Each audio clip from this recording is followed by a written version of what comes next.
we all know that our country's journey toward equality is not finished yet. We know it right here in this room. It's been 5 years since Lawrence versus Texas and 39 years since Stonewall, but still, we've got work to do before we achieve equality in the LGBT community.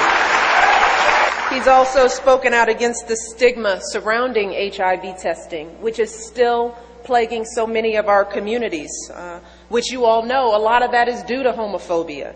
Barack has led by example. When we took our trip to Africa and visited his home country in Kenya, we took a public HIV test for the very point of showing folks in Kenya that there is nothing to be embarrassed about in getting tested. And we did it as a couple. And he said something very simple.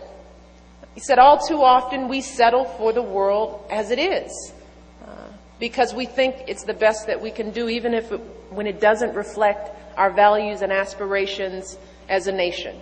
We all have felt that. It won't change. We can't do anything any differently.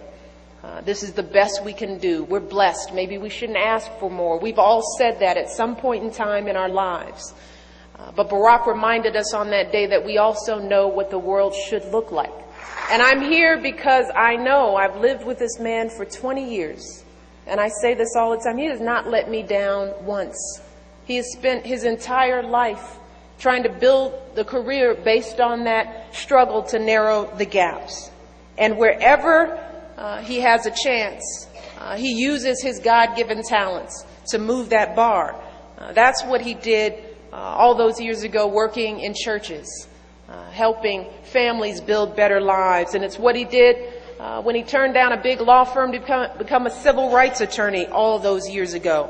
And that's what he did as a state senator before entering the U.S. Senate. He was a champion of the law that amended the Illinois Human Rights Act in our state to prohibit discrimination on the basis of sexual orientation and gender identity in the workplace.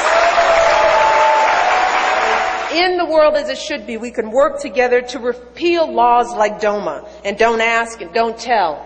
And we can oppose